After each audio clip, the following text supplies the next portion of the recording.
Hello दोस्तों, आज आपका स्वागत है हमारे YouTube channel study in agriculture पर। देखिए, आज हम मैथ की क्लास मैथ के बारे में मैथ की क्लास लेने जा रहे हैं। फर्स्ट सेमेस्टर बीएससी एग्रीकल्चर से जो कर रहा है उसके लिए मैथ की क्लास इम्पोर्टेंट होने जा रही है। आज मैथ की क्लास इम्पोर्टेंट होने जा रही है। सबसे पहले हम मैथ की बात करें। मैथ में लगभग 6 पॉइंट ऐसे हैं जो एग्जाम की दृष्टि से बहुत ही महत्वपूर्ण है। 6 पॉइंटों में सबसे पहले पॉइंट आता है हमारा मैट्रिक्स। नंबर 2 पे आता है हमारा अवकलन। नंबर 3 पे आता है समाकलन। हम मैट्रिक्स के साथ सारणिक को भी कर लेंगे, इसी में कर लेंगे सारणिक भी। वैसे तो ये अलग से है सारणिक, लेकिन मैट्रिक्स से मिलती जुलती ही है। सारणिक भी मैट्रिक्स से मिलती जुलती ही है, ठीक है। इसके बाद में करेंगे हम फलन फंक्शन। फलन और फंक्शन ये दोनों एक ही हैं। और सीमा, इन दोनों में से कम 15 नंबर के क्वेश्चन पूछे जाते हैं, कम से कम। ये दोनों आधे आधे घंटे के टॉपिक हैं। इनमें से लगभग 15 नंबर के क्वेश्चन पूछे जाते हैं। इसके बाद में समाकलन और अवकलन। समाकलन और अवकलन भी बहुत इजी हैं। इनमें आप इस बार फर्स्ट सेमेस्टर के अंदर बहुत ही फॉर्मूलों का समावेशन है। उनका प्रयोग कैसे करते हैं और फॉर्मूलों के बारे में बताया गया है। मैट्रिक्स के अंदर जोड़, बाकी और गुणा, ये 3 चीज़ों का समावेशन किया गया है। सारणिक के अंदर सारणिक 2x2 और 3x3 की बताई गई है। देखिए, मैट्रिक्स और सारणिक की बात करें, ये दोनों टॉपिक बहुत बढ़िया हैं। इन टॉपिकों से लगभग 15 से 20 से 25 नंबर के क्वेश्चन उठते हैं। इन दोनों टॉपिक से 20 से 25 नंबर के क्वेश्चन उठते हैं। देखिए, मैट्रिक्स में बड़ा क्वेश्चन आने की कोई संभावना नहीं है। 4 नंबर का क्वेश्चन आने की पूरी संभावना क्या है? 4 नंबर का कंफर्म आएगा। जहाँ पे बात करें हम सारणिक की, सारणिक में से 15 नंबर का क्वेश्चन कंफर्म आएगा। सारणिक में 2 बड़े क्वेश्चन बनते हैं, एक तो ए इनवर्स और एक करेमर नियम।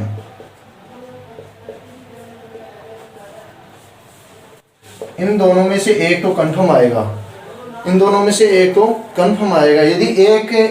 यदि दोनों आ जाए तो बहुत अच्छी बात है। इन दोनों नहीं मिले तो एक तो कंफर्म मिलेगा इनके अंदर से, ठीक है। ये हमारे 6 छोटे छोटे टॉपिक थे जिनके बारे में हम आने वाली क्लासों में बताएंगे हमारे YouTube channel study in agriculture पर। हमारे चैनल को सब्सक्राइब कीजिए, लाइक कीजिए और बेल आइकन को दबाइए ताकि हमारे आने वाला नोटिफिकेशन आप तक पहुंच सके। देखिए, मैथ की क्लास फर्स्ट सेमेस्टर के लिए बहुत इंपॉर्टेंट है। मैथ में बहुत बच्चों की बैक आ जाती है, पढ़ते नहीं है ऐसा कुछ इसके अंदर, ऐसा कुछ भी नहीं है जिससे डरने वाली बात हो। एकदम इजी टॉपिक है सारे जो आपके सामने हैं। ये 6 टॉपिक हैं, बहुत इजी हैं। यदि 6 टॉपिक आपके क्लियर हो गए, 95% या 99% चांस है कि आप 80+ नंबर लेके आ सकते हो इसके अंदर। 80+ नंबर, यदि ये 6 टॉपिक आपको क्लियर हैं तो 80+ नंबर आप आराम से लेके आ सकते हो बिना हिचकिचाई। 80+ नंबर आप लेके आ सकते हो। देखो, आज मैथ के अंदर हम छोटा सा एक टॉपिक कर लेते हैं।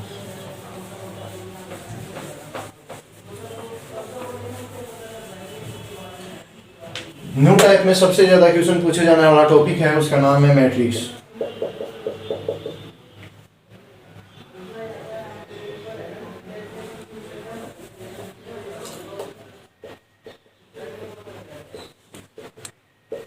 ठीक है, इसमें से न्यू टाइप में लगभग कम से कम 10 क्वेश्चन पूछे जाते हैं। यदि क्वेश्चन 30 हो, उनमें से लगभग 1/3 भाग तो इसी का मैट्रिक्स का हो जाता है। इसमें क्वेश्चन बहुत इजी होते हैं। कोई भी क्वेश्चन घुमा के नहीं आता है, एकदम डायरेक्ट पूछा जाता है। देखो, जैसे कि आज हम बात करें छोटे क्वेश्चनों की। सबसे पहले छोटा क्वेश्चन क्या आएगा इसके अंदर से? सबसे पहले छोटा क्वेश्चन आएगा कि, चलो ठीक है, सबसे पहले हम इसके टाइप कर लेते हैं। मैट्रिक्स के टाइप में से बहुत बार क्वेश्चन पूछा गया है। मैट्रिक्स के टाइप में से बहुत बार क्वेश्चन पूछा गया है। जैसे कि मानो सबसे पहला टाइप है इसका रो मैट्रिक्स। रो मैट्रिक्स, ठीक है। इस मैट्रिक्स के अंदर क्या होता है कि रो का मतलब क्या होता है? पंक्ति। पंक्ति मैट्रिक्स, ऐसी मैट्रिक्स जिसके अंदर एक ही पंक्ति हो उसे क्या बोलते हैं? उसे पंक्ति मैट्रिक्स बोलते हैं। ऐसी मैट्रिक्स जिसमें एक ही पंक्ति हो। देखो मैट्रिक्स, ये मैट्रिक्स का क्या होता है? ये मैट्रिक्स का ऐसा चिन्ह होता है। मैट्रिक्स का ये मैट्रिक्स का क्या होता है? ये मैट्रिक्स का क्या होता है? ये मैट्रिक्स का चिन्ह होता है, ठीक है। ये मैट्रिक्स का चिन्ह होता है हमारा। देखो सबसे पहले हम इकाई रो मैट्रिक्स की बात करने जा रहे हैं। रो मैट्रिक्स के अंदर मैंने बताया कि केवल एक ही पंक्ति पाई जाती, एक ही पंक्ति होती है उसमें, ठीक है। वो पंक्ति कितनी भी लंबी हो सकती है। जैसे कि हमने ये मान ली, ये क्या हो गया? ये पंक्ति मैट्रिक्स का एक उदाहरण हो गया, ठीक है। उसके बाद में बात करें कॉलम मैट्रिक्स की।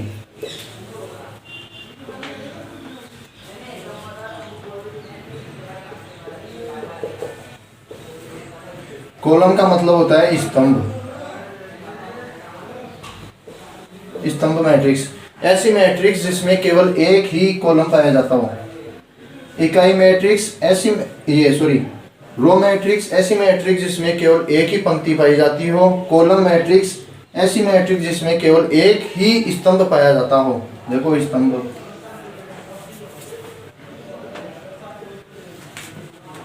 ये क्या हो गया? ये स्तंभ हो गया। पंक्ति किसे बोलते हैं? पंक्ति क्षैतिज रूप में पंक्तियों, क्षैतिज रूप में संख्याओं का लिखा होना उसे बोलते हैं क्या? पंक्ति। और ऊर्ध्वाधर रूप में लिखा हुआ होना उसे बोलते हैं क्या? उसे बोलते हैं स्तंभ। इसके बाद में बात करते हैं तीसरे नंबर की। तीसरे नंबर पे आता है शून्य मैट्रिक्स। कौन सी मैट्रिक्स? शून्य मैट्रिक्स। ऐसी मैट्रिक्स जिसमें मैट्रिक्स के सभी अवयव क्या हो? शून्य हो। क्या हो? सभी अवयव शून्य हो। जैसे कि ये कोई मैट्रिक्स है, इसमें सभी अवयव क्या है? सभी अवयव शून्य है। इसके बाद में बात करते हैं शून्य मैट्रिक्स के बाद में आयताकार मैट्रिक्स। आयताकार मैट्रिक्स, ऐसी मैट्रिक्स जिसके अंदर कॉलम और रो की संख्या क्या हो? असमान हो। कॉलम और रो की संख्या क्या हो? असमान हो, ठीक है। जैसे कि हम उदाहरण देते हैं उसके लिए।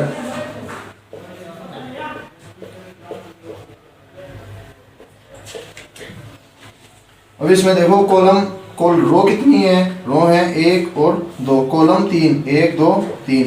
तो इसमें कॉलम और रो की संख्या क्या हो गई? अलग अलग हो गई, इसलिए क्या हो गई? यह आयताकार मैट्रिक्स हो गई। इसके बाद में बात करते हैं हम स्क्वायर मैट्रिक्स की,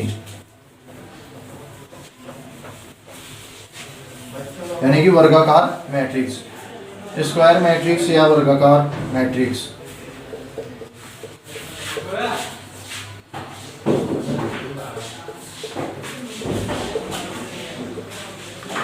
ऐसी मैट्रिक्स जिसमें पंक्ति और कॉलमों की संख्या क्या हो? समान हो, उसे क्या बोलते हैं? उसे बोलते हैं वर्गाकार मैट्रिक्स। जैसे कि दे देगा A बराबर, इसमें देखो पंक्तियां भी 2 हैं और कॉलम भी 2 हैं। इसमें पंक्तियां भी 2 हैं और कॉलम भी 2 हैं। जिसमें पंक्ति और कॉलमों की संख्या समान हो उसे क्या बोलते हैं? उसे वर्गाकार मैट्रिक्स बोलते हैं।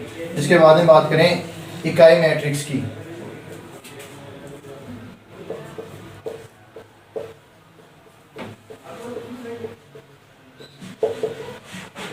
इकाई मैट्रिक्स को कैपिटल I से प्रदर्शित करते हैं। इकाई मैट्रिक्स को कैपिटल I से प्रदर्शित करते हैं। इसमें क्या होता है कि ऐसी मैट्रिक्स जिसमें ओनली एक अवयव से ही एक विकर्ण का निर्माण हो।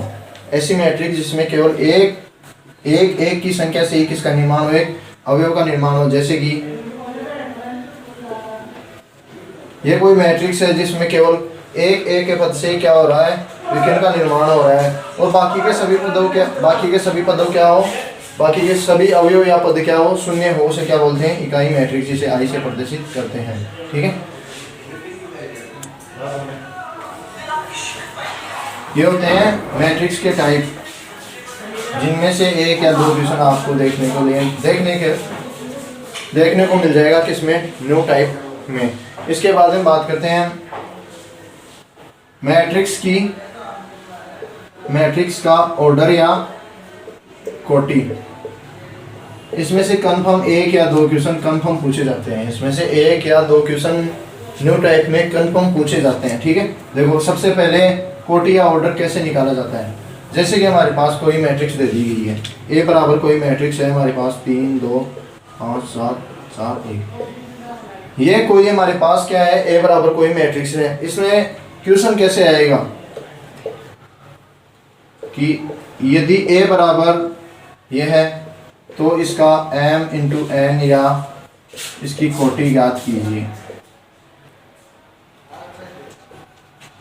ठीक है, क्वेश्चन ऐसे आएगा कि यदि a बराबर हमारे पास ये मैट्रिक्स है तो इसका m n या इसकी कोटि ज्ञात कीजिए। ठीक है, इजी सा क्वेश्चन आता है, फ्री के नंबर है, एक नंबर आपको फ्री में मिल जाएगा। देखना आप कैसे मिलता है।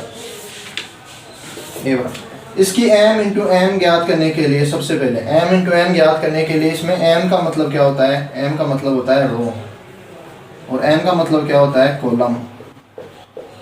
सबसे पहले हमें पंक्तियों की संख्या लिखनी है, पंक्तियों की संख्या के बाद में हमें कॉलमों की संख्या लिखनी है, जितने भी कॉलम है या जितने भी स्तंभ हैं उनकी संख्या लिखनी है। अब देखो ये मैट्रिक्स है, इसमें बहुत बच्चे कंफ्यूज हो जाते हैं कि कौन सा कॉलम है और कौन सी पंक्ति है। देखो सबसे पहले जो क्षैतिज रूप में हो, क्षैतिज रूप में, ये देखो क्षैतिज एक लाइन की तरह चलता है, सीधा एक लाइन में हो, क्षैतिज आडी पड़ी हो, उसे क्या बोलते हैं, उसे बोलते हैं पंक्ति या रो, क्षैतिज रूप में। ठीक है, और जो ऊर्ध्वाधर रूप में हो, ऊर्ध्वाधर मतलब खड़े रूप में हो, उसे क्या बोलते हैं, उसे बोलते हैं कॉलम, स्तंभ। ठीक है, अब देखो इसके अंदर इस मैट्रिक्स के अंदर कितनी पंक्तियां हैं, 1 और 2, तो इसका m कितना हो गया, 2। n देखो कितना हो गया, 1 2 3, m कितना हो गया, 3। ठीक है, तो इसकी कोटि कितनी हो गई, 2 इंटू 3 इसकी कोटि हो गई।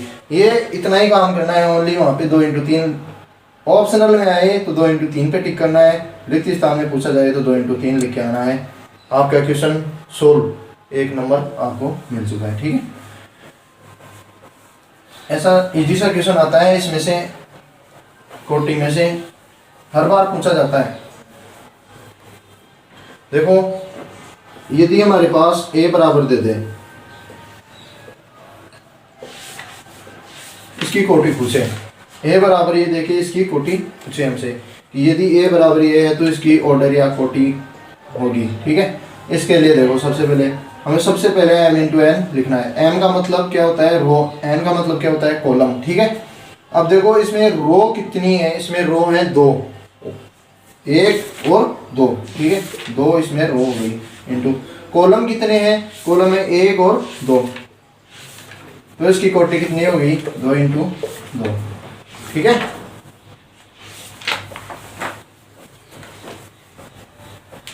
ऑर्डर में से बस ऐसा ही इजी सा क्वेश्चन पूछा जाता है, इजी सा क्वेश्चन पूछा जाता है। देखो एक क्वेश्चन ये भी कंफर्म आता है कि एक टी का मतलब है ट्रांसफर। इसमें क्या होता है कि कोई मैट्रिक्स दी होती है, मानो कि ये a बराबर दी हुई है 3 2 5 7 5 4, ये कोई a बराबर में कोई मैट्रिक्स दी हुई है। इसका सीधा सा क्वेश्चन आएगा, यदि a बराबर ये है तो इसका at ज्ञात कीजिए, at ज्ञात कीजिए। at ज्ञात करने के लिए क्या करते हैं हम, at ज्ञात करने के लिए t का मतलब होता है ट्रांसफर करना है हमें, किसका, कॉलम का, किस में करना है, कॉलम का करना है रो में, और रो का किस में करना है, कॉलम में। ये दोनों चीज सेम ही है। चाहे पहले आप रो को कॉलम में कर लो या फिर कॉलम को रो में कर लो, दोनों बात सेम ही है। ठीक है, अब देखो करते हैं हम, a t बराबर ठीक है, मतलब ट्रांसफर कर रहे हैं हम, ट्रांसफर किया हुआ लिखेंगे अब। ठीक है, देखो सबसे पहले हम कॉलम को रो में चेंज कर रहे हैं। ये पहला कॉलम है, पहला कॉलम की क्या बनानी है हमें, रो बनानी है। ये पहला कॉलम है, इस कॉलम की क्या बनाने जा रहे हैं हम, रो बनाने जा रहे हैं। देखो 3 2 5, ये क्या हो गई, ये पहले देखो कॉलम था और ये क्या हो गई, ये रो हो गई है। ठीक है, अब देखो ये दूसरा क्या है, दूसरा कॉलम है। अब दूसरा कॉलम की क्या बनाने जा रहे हैं हम, रो बनाने जा रहे हैं। 5 7 और 4, ये देखो ये दोनों की क्या हो गई, ये दोनों पहले कॉलम में थे अब रो में चेंज हो गए हैं। ठीक है, इसे बोलते हैं 80, यानी कि ए का ट्रांसफर करना। इसमें से हर बार 1 नंबर का क्वेश्चन पूछा जाता है, हर बार 1 नंबर का क्वेश्चन इसमें से इजी सा क्वेश्चन आता है, 1 नंबर में कंफर्म पूछा जाता है। आपको बस ध्यान इतना रखना है कि कॉलम को रो में चेंज कर दो या रो को कॉलम में चेंज कर दो, आंसर 80 आपका आ जाएगा। ठीक है,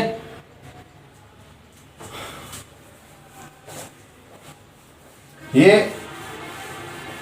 इजी से क्वेश्चन है, एक नंबर से ही गढ़ा भरता है। ठीक है, इसके बाद में बात करते हैं हम एक मैट्रिक्स के अंदर बहुत ही इजी क्वेश्चन आते हैं, जबकि जैसे कि हम देखें कोई मैट्रिक्स ए है 3 2 5 -2। ठीक, ये कोई मैट्रिक्स है और बी बराबर मैट्रिक्स दे रखी है हमें x y 5 2। ठीक है, यदि ए बराबर ये है और बी बराबर ये मैट्रिक्स दी हुई है और दोनों को क्या बता रहा है, ए और बी क्या है, दोनों सेम है। ए और बी दोनों सेम है तो x एवं y का मान ज्ञात कीजिए। ये क्वेश्चन बहुत बार पूछा हुआ है एग्जाम में, ऐसा क्वेश्चन बहुत बार आता है, जनरली पूछा ही जाता है। इसे बोलते हैं समान मैट्रिक्स, सेम मैट्रिक्स। ये भी एक सेम मैट्रिक्स भी क्या है, मैट्रिक्स का एक टाइप ही है। ठीक है, अब देखो पहली मैट्रिक्स और दूसरी मैट्रिक्स दोनों को ए और बी को क्या दे रखा है, अगले ने बराबर दे रखा है।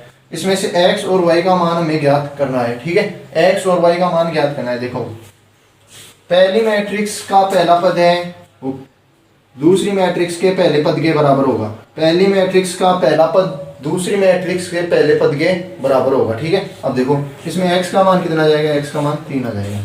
पहली मैट्रिक्स का पहला पद दूसरी मैट्रिक्स के पहले पद के समान होगा। ठीक है, अब देखो जैसे कि पहली मैट्रिक्स का दूसरा पद दूसरी मैट्रिक्स के समान है आपके सामने ये है, देखो 5 है तो 5 ये भी है। ठीक है, अब देखो तीसरा पद तीसरे पद के समान है। पहली मैट्रिक्स का चौथा पद है दूसरी मैट्रिक्स के चौथे पद के बराबर होता है, तो y बराबर कितना आ जाएगा, y बराबर -2। ये इजी से क्वेश्चन 2-3 बार पूछे गए हैं, ऐसा क्वेश्चन 2-3 बार पूछा गया है। एक इसी क्वेश्चन का बढ़ा हुआ रूप है, थोड़ा सा देखना समझ में वो भी आ जाएगा। छोटा सा बढ़ा हुआ रूप है इसी क्वेश्चन का, छोटा सा बढ़ा हुआ रूप है। जैसे कि मानो कि a बराबर हमें कोई मैट्रिक्स दे रखी है 5 7 3 2 और b बराबर मैट्रिक्स दे रखी है हमें 5x x + 4 2। ठीक है, y + 2। ठीक है, इसमें कोई दिक्कत नहीं है, क्वेश्चन एकदम इजी सा ही है, देखने में इतना ये लग रहा है। क्वेश्चन आएगा यदि a बराबर ये है और b बराबर ये मैट्रिक्स दी हुई है तो a और b को दोनों को बराबर दे रखा है। ठीक है तो x और y का मान ज्ञात कीजिए। इजी सा क्वेश्चन है, ये बहुत बार एग्जाम में पूछा गया है। ठीक है, वही पहले वाली बात, पहले पद के बराबर पहला पद दूसरे पद के बराबर दूसरा पद, तो x का मान कितना आ जाएगा, x का मान आ जाएगा 3। ठीक है, x का मान 3 आ जाएगा। हम y का मान ज्ञात करना है। ठीक है, y का मान ज्ञात करने के लिए देखो पहले पद है दूसरे पद के बराबर दूसरा पद, तो तीसरे पद के बराबर क्या हो जाएगा, तीसरा पद, तो क्या हो जाएगा y + 4 = 7। ठीक है, अब देखो y बराबर क्या होगा, ये इधर वाला पद प्लस में है, बराबर के उधर जाएगा तो किस में हो जाएगा, माइनस में। 7 - 4 तो y बराबर कितना आ जाएगा, y बराबर भी 3 ही आ जाएगा। ठीक है, इसी क्वेश्चन को हम यहाँ पे x + y करके करें तो भी कोई दिक्कत नहीं होगी। देखो x + y कर दिया है हमने, अब क्वेश्चन का आंसर भी अलग आएगा, y का आंसर भी अलग आएगा। देखो पहले पद दूसरे पद के बराबर दूसरा पद, तो x बराबर कितना आ गया 2, तीसरे पद के बराबर तीसरा पद y + x = 7। ठीक है, तो हमें x का मान पता है कितना है 3 बराबर 7, ठीक है। ये प्लस में इधर है, उधर जाएगा तो किस में हो जाएगा, माइनस में हो जाएगा। तो y बराबर 7 माइनस 3, y बराबर कितना आ जाएगा, 4 आ जाएगा। ये दोनों प्रकार से ऐसे क्वेश्चन पूछे जाते हैं, और एक वो पहले वाला आपको इजी टाइप से भी पूछा जाता है। ये 3 टाइप हैं सेम मैट्रिक्स में क्वेश्चन पूछे जाने के। इसके अलावा ऐसा कोई क्वेश्चन नहीं है इसके बाद से जाइए, ठीक है। ये एक नंबर के और हैं मैट्रिक्स के अंदर से ये क्वेश्चन। यदि आप ये वीडियो एग्जाम टाइम के समय देख रहे हो तो ये आपके लिए बहुत ही हेल्पफुल सिद्ध होगा, ठीक है। अब देखो हम बात करते हैं आज मैट्रिक्स के अंदर किसकी, जोड़ की। जोड़ या ऐड का क्वेश्चन भी बार बार एक नंबर में, दो नंबर में पूछा जा रहा है, बार बार पूछा जा रहा है, एक नंबर में और दो नंबर में है। कुछ नहीं, एकदम इजी सा है। देखो जैसे कि हम बात करें a बराबर 3 2 5 माइनस 7, ठीक है। b बराबर 0 1 0 2, ये डी का, ठीक है। इसके लिए सबसे पहले हमें ऐड करने के लिए क्या करना है, सबसे पहले ऐड करने के लिए हमें एक चीज दिमाग में लेके आनी है। देखो सबसे पहले इसकी क्या याद करनी है, इसकी कोटिया और इसका ऑर्डर याद करना है, ए और बी का। क्वेश्चन ऐसे आएगा, यदि ए बराबर ये है वह बी बराबर ये है तो ए प्लस बी का मान कितना होगा। एक नंबर में इजी सा क्वेश्चन है, एक नंबर में पूछेगा, ठीक है, एक नंबर में पूछेगा। यदि इनकी सबसे पहले क्या निकालना है, सबसे पहले इनका ऑर्डर या कोटि निकालनी है। देखो जोड़ और बाकी, जोड़ और माइनस, ये दोनों ऐसे, ये दोनों में एक सेम रूल लगता है। रूल ही बना लो, आप उसे रूल ही बोल सकते हैं हम एक प्रकार से, कि पहली मैट्रिक्स की कोटि और दूसरी मैट्रिक्स की कोटि क्या होनी चाहिए, सेम होनी चाहिए। पहली मैट्रिक्स की कोटि और दूसरी मैट्रिक्स की कोटि सेम होनी चाहिए, तभी क्या होगा, जोड़ होगा या बाकी होगा। ये कंफर्म है। पहली मैट्रिक्स की कोटि और दूसरी मैट्रिक्स की कोटि सेम नहीं होगी तो आंसर भी हमारा गलत ही आएगा, ठीक है। देखो पहली मैट्रिक्स की कोटि 2 × 2 और दूसरे की 2 × 2, दोनों की सेम है तो आंसर क्या आएगा, आंसर सेम ही कोटि में आएगा और जोड़ भी होगा और बाकी भी होगा इसी का, ठीक है। अब देखो सबसे पहले इसके लिए a प्लस बी दे रखा है, तो a प्लस बी बराबर, ये पहली मैट्रिक्स है, ये दूसरी मैट्रिक्स है, ये ऐसे लिख सकते हैं मैं 3 2 5 माइनस 7 प्लस 0 0 1 2। ये a प्लस बी का मान हमने इधर रख दिया है, ठीक है। अब देखो मैट्रिक्स में यदि हम जोड़ कर रहे हैं और बाकी कर रहे हैं तो पहले पद में पहली मैट्रिक्स का पहला पद और दूसरी मैट्रिक्स का पहला पद क्या होगा, ये आपस में जुड़ेंगे। देखो नीचे पहली मैट्रिक्स का पहला पद 3 है और दूसरी मैट्रिक्स का पहला पद 0 है, ठीक है। पहली मैट्रिक्स का दूसरा पद 5 है और दूसरी का दूसरा पद 0 है। तीसरा पद पहली का 2 है और दूसरी का तीसरा पद 1 है। तीसरी का पहला पद, तीसरी का चौथा पद -7 है और दूसरी का चौथा पद 2 है, ठीक है। ये हो गया। अब देखो a प्लस बी बराबर, ठीक है। यदि पहले पद में ये 0, 3 में 0 जोड़ेंगे तो कितने आएंगे, 3। 5 में 0 जोड़ेंगे तो कितने आएंगे, 5। 2 में 1 जोड़ेंगे तो कितने आएंगे, 3। अब देखो माइनस और प्लस, इनमें से माइनस प्लस में यदि जोड़ करवा रहा है, माइनस प्लस का जोड़ करवा रहा है, तो देखो माइनस प्लस के जोड़ के लिए मैं आपको अलग से फॉर्मूले बताऊंगा इसी वीडियो में, देखना आप आगे।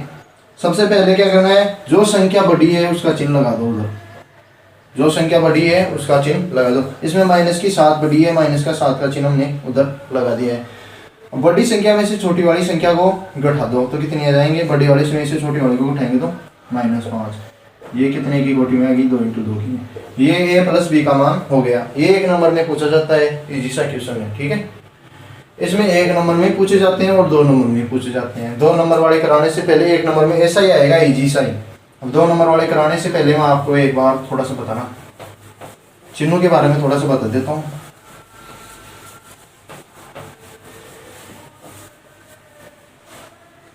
देखो यदि हम माइनस के पद में माइनस का पद ही जोड़ रहे हैं, माइनस के पद में हम माइनस का पद ही जोड़ रहे हैं, तो आंसर किस में आएगा? हमेशा माइनस में आएगा। माइनस के पद में यदि हम माइनस के पद ही जोड़ रहे हैं तो आंसर किस में आएगा? हमेशा माइनस में आएगा। जैसे कि एग्जांपल देख लो इधर, -3 प्लस -2, देखो माइनस माइनस कोष्टक, दो चिन्ह कभी भी एक साथ नहीं लिखे जाते हैं, दो चिन्ह कभी भी एक साथ नहीं लिखे जाते हैं, उन्हें एक को कोष्टक में बंद कर दिया जाता है, ठीक है। अब देखो माइनस और प्लस को गुना करेंगे, प्लस इंटू माइनस, तो आंसर किस में आएगा? हमेशा माइनस में आएगा। तो यहाँ पे इन दोनों चिन्हों की जगह मैं माइनस भी लिख सकता हूँ। ये भी बताएंगे कैसे आएगा माइनस प्लस करेंगे तो। देखो इसका आंसर कितना आएगा? माइनस का 5। कैसे आएगा? ये दोनों जुड़ रहे हैं, आपस में जुड़ रहे हैं, तो क्या होगा? आंसर हमेशा माइनस में ही आएगा। देखो प्लस प्लस प्लस, यदि दोनों संख्या दोनों पद प्लस में हो तो आंसर किस में आएगा? हमेशा प्लस में आएगा। ये तो कॉमन सी बात है। 5 + 2 = 7, ये तो इजी सी है, कॉमन बात है ये तो, ठीक है। इसके बाद हम बात करते हैं अब, यदि हमारे पास प्लस की संख्या क्या हो? बड़ी हो। प्लस की संख्या बड़ी हो और उसमें माइनस की संख्या छोटी हो और उनका जोड़ कर रहे हैं तो आंसर हमेशा प्लस में ही आएगा। यदि हमारे पास प्लस की संख्या बड़ी हो और माइनस की संख्या छोटी हो और उनका जोड़ कर रहे हो तो आंसर हमेशा प्लस में ही आएगा। अब देखो यदि हमारे पास माइनस की संख्या बड़ी हो और प्लस की संख्या क्या हो? छोटी हो, तो आंसर हमेशा माइनस में ही आएगा। देखो मैंने वाला नीचे किया था ना, यहाँ पे ये प्लस वाला, देखो प्लस 10 से प्लस -7, ठीक है। इनमें माइनस प्लस को गुणा करेंगे तो माइनस ही आएगा, यहाँ पे मैं माइनस ही लिख लेता हूँ, ठीक है। ये तो वैसे इजी है, सबको ही पता है। 10 में से 7 जाएंगे तो कितने आएंगे? 3 ही आएंगे। लेकिन फिर भी इनमें कोई कंफ्यूज हो जाए तो देखना, सबसे पहले बड़ी संख्या कौन सी है इनमें से? चिन्ह को छोड़ के कौन सी है? ये 10 वाली है। 10 का क्या आता है? प्लस, यानी प्लस की संख्या है तो आंसर किस में आएगा? प्लस में आएगा, ठीक है। 10 में से 7 गए तो कितने बचेंगे? 3 ही बचेंगे, ठीक है। अब देखो ये माइनस वाला, यदि माइनस की संख्या हमारे पास माइनस के 20 है और प्लस के 18 है तो आंसर देखो कौन सी संख्या बड़ी है उसका चिन्ह आएगा। कौन सी संख्या बड़ी है इनमें से? माइनस वाली का चिन्ह आ जाएगा माइनस। बड़ी वाली संख्या में से हमेशा छोटी वाली संख्या को क्या कर दिया जाता है? घटा दिया जाता है। घटाने पर कितने आएंगे? माइनस के 2 आएंगे। ये तो है जोड़ के चिन्ह इजी से। ये 4 चिन्ह, ये 4 आपको ये चिन्हों का प्रोग्राम या जो भी है सेटअप है ये समझ में आ गया। मैट्रिक्स में आप कहीं पे भी गलती नहीं कर पाओगे, ठीक है। इसके बाद में बात करते हैं हम गुणा की। बहुत ईजी है, बहुत आसान है। जोड़ हो गया, अब गुणा देखो। गुणा चिन्हों में गुणा कैसे करते हैं, ठीक है। यदि हमारे पास प्लस का कोई पद हो और उसे प्लस के पद से गुणा कर रहे हैं तो आंसर हमेशा किस में आएगा? प्लस में ही आएगा। जैसे कि 3 × 2 = 6, दोनों प्लस में है तो आंसर प्लस में ही आएगा, ठीक है। अगले वाला देखो, यदि हमारे पास दोनों पद किस में हो? माइनस में हो तो आंसर किस में आएगा? प्लस में आएगा। ये थोड़ी बात, ये ध्यान रखना है। ये बात जोड़ करें हम यहाँ, माइनस माइनस का जोड़ करें तो आंसर किस में आएगा? माइनस में आएगा। लेकिन हम यहाँ पे क्या कर रहे हैं? गुणा कर रहे हैं तो आंसर किस में आएगा? प्लस में आएगा, ठीक है। जैसे कि हम बात करें -3 × -2 = ये +6। आंसर हमेशा गुणा करेंगे माइनस माइनस का तो आंसर हमेशा प्लस में ही आएगा, ठीक है। अब देखो अगले, यदि माइनस इंटू प्लस करें तो आंसर किस में आएगा? माइनस में ही आएगा। -3 × 2 - 6। किसी भी संख्या को माइनस के पद से गुणा करने पर वो संख्या पूरी माइनस में बदल जाती है या पूरी ही माइनस में हो जाती है, ठीक है। -3 × -2 - 6, ठीक है। अगले वाला देखो, यदि हमारे पास एक पद प्लस का है और दूसरा पद माइनस का है तो आंसर किस में आएगा? माइनस में ही आएगा। देखो वही बात सेम टू सेम वाली पहले वाली, 3 × -2 = -6। अब देखो गुणे के अंदर ओनली एक ही चीज याद रख के रखनी है आपको, सेम चिन्ह आ जाए। जैसे कि ये देखो प्लस प्लस आ रहे हैं, प्लस प्लस आ रहे हैं, पहला पद भी प्लस का है दूसरा पद भी प्लस का है तो आंसर हमेशा किस में आएगा? पॉजिटिव ही आएगा, यानी कि हमेशा धनात्मक ही आएगा। आंसर हमेशा जोड़ प्लस में ही आएगा। जैसे कि माइनस माइनस के दोनों चिन्ह क्या है? सेम है तो आंसर किस में आएगा? प्लस में ही आएगा। विपरीत चिन्ह आ जाए, क्या जाए? विपरीत चिन्ह आ जाए, विपरीत चिन्ह आएंगे तो आंसर हमेशा किस में आएगा, माइनस में ही आएगा। सेम चिन्ह आ जाए तो आंसर हमेशा प्लस में, और विपरीत चिन्ह आ जाए तो आंसर हमेशा माइनस में ही आएगा। ठीक है, इस चीज का ध्यान रखना है। यह है गुणे की बात, सेम चिन्ह प्लस, डिफरेंट चिन्ह माइनस। ठीक है,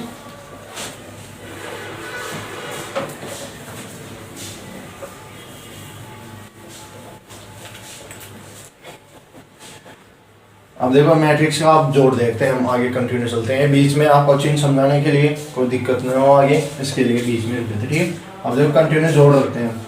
यदि a बराबर दे रखा है 3 2 -4 -5। ठीक है, ये क्या है, ये कोई a बराबर है, कोई हमें ये मैट्रिक्स दे रखी है, और b बराबर दे रखी है हमें 5 -7 7 3। ठीक है, a बराबर ये कोई मैट्रिक्स दे रखी है और b बराबर ये कोई मैट्रिक्स दे रखी है, और हमें पूछ रहा है a प्लस b का मान कितना होगा। ये क्वेश्चन, ऐसे क्वेश्चन 1 या 2 नंबर में कंफर्म पूछे जाते हैं। a प्लस b का मान कितना होगा।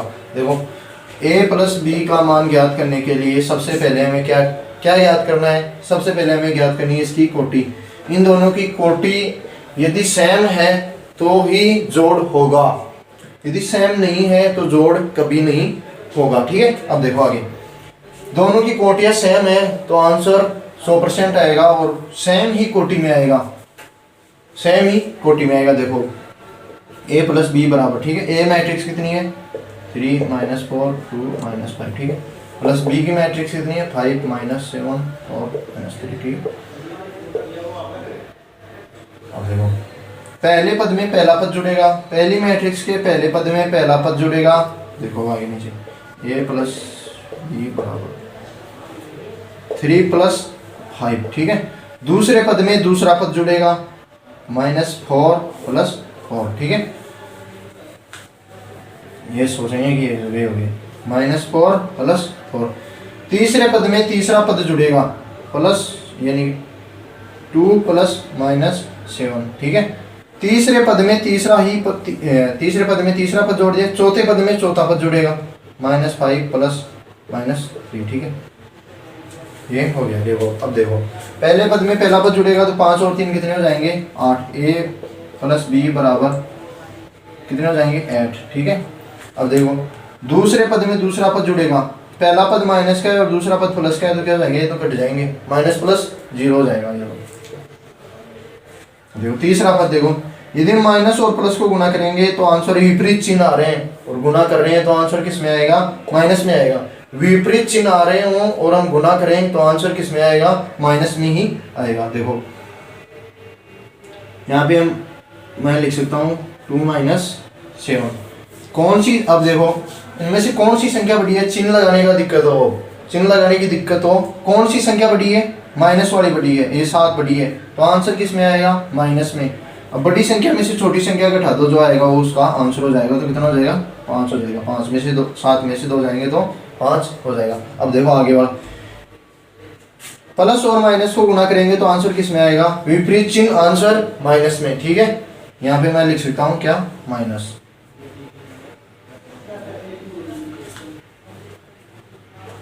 माइनस और माइनस को जोड़ते हैं तो क्या आंसर किस में होता है, माइनस और माइनस को, minus plus minus answer minus, minus into minus answer plus.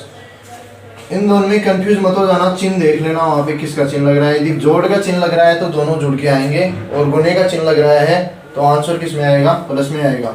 गुणे का चिन्ह लग रहा है तो आंसर प्लस में आएगा, और जोड़ का चिन्ह आ रहा है तो आंसर माइनस में आएगा, और दोनों जुड़ जाएंगे। ये दोनों माइनस माइनस के चिन्ह आ रहे हैं, इसके आगे हो 5 और 3 8, 8 किसके होंगे, माइनस के 8। इसकी कोटि कितनी होगी, 2 × 2। ये देखो a प्लस b का मान हो गया। ठीक है,